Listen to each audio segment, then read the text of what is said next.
Hello guys, welcome back to my channel. Soon you will notice I'm in two different outfits, but that doesn't matter. But today we're going to be making a Victoria cake, so come with me to see how that goes. But first, you have to preheat your oven to 350 degrees Fahrenheit and grease your pans. Alright, so I preheated my oven. Now it's time to grease two of my pans so we can create each layer. Just make sure to coat it really well.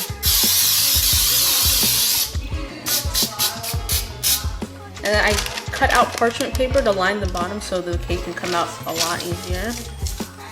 And it should stick to the oil really well, like so. And I'm going to do the same to the other pan. And you want to do that prior so that it's a lot easier for you when you're done making your batter, and you can just throw it straight into the oven. Okay, so in this mixing bowl, I've added 2 cups of sugar and 1 teaspoon of vanilla. And now it's time to add the softened butter. I'm adding 2 sticks.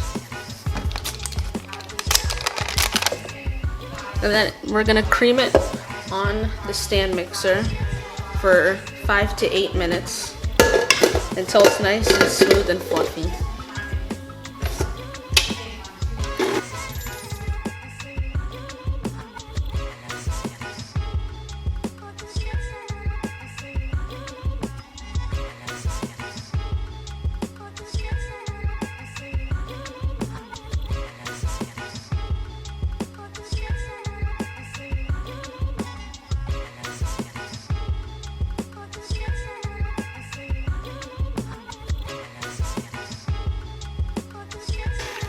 Okay, so as you can see, our butter and sugar is nicely creamed together. So now it's time to add the eggs. I have 4 eggs here, so you want to add about 2 at a time, and then just keep it going. Make sure to have it on low to medium speed.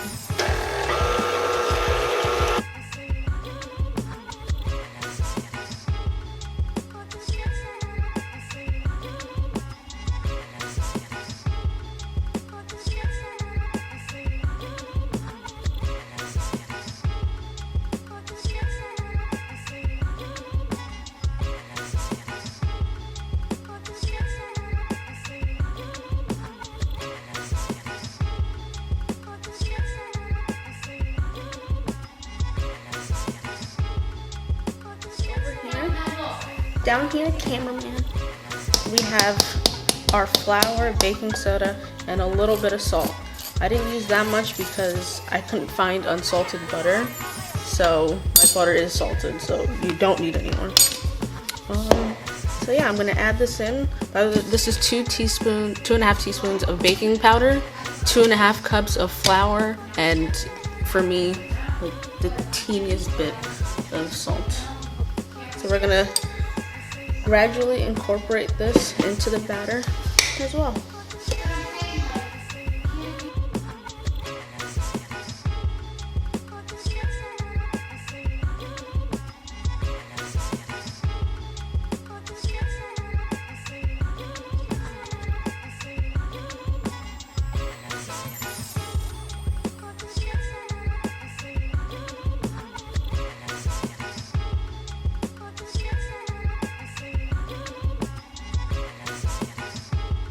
I forgot to add my 1 cup of milk. Remember that, or you're gonna have a dough instead of a batter.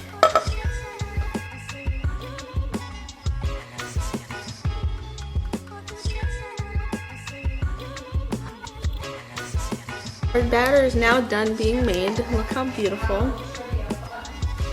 And now it's time to add them into our greased prepared pans. Do not overfill, please. And I forgot to mention earlier, do not overmix either.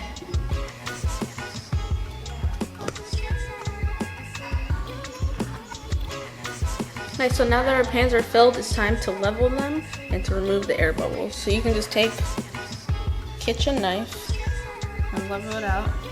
Another thing I learned is to do this. I'm going to do the same to this pan.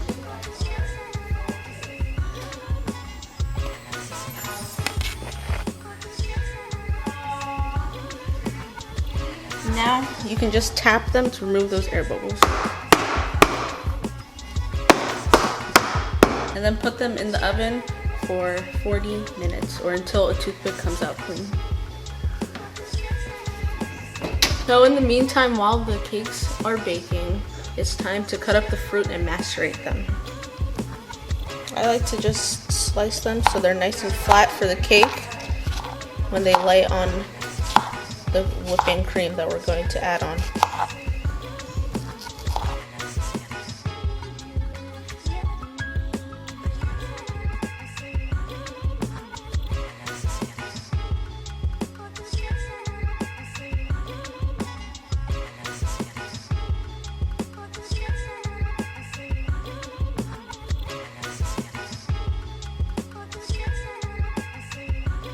Right, so now it's time to add them into the bowl. And so that I just add just a little bit of sugar. I don't measure it out. Just stop till I feel like it's right. And this just brings out the juices, the natural juices of the strawberries. You can also use strawberry jam. And they're ready for the cake.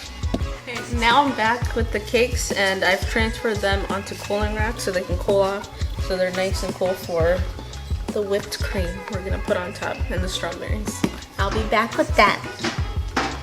Now we're back with the cold cakes and now it's time to decorate them or fill them or whatever you want to call it. So I just take my whipped topping, which is cola. I usually buy cola, but you just put it on top.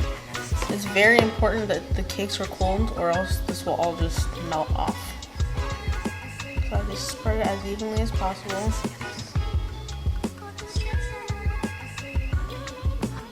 It's also important that both cakes are the same size or else the one on top will crack and fall apart. My strawberry. You can just top it off.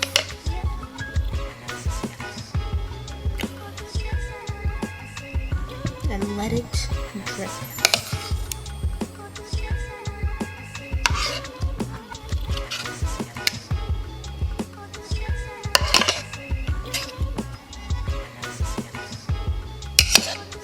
Add a few dollops of whipped cream on top so then the top layer can stick. I'm just going to add my second coat on top. And there you go. Well, I hope you guys try this and you enjoy it. And I'll see you guys next time. Bye, love you.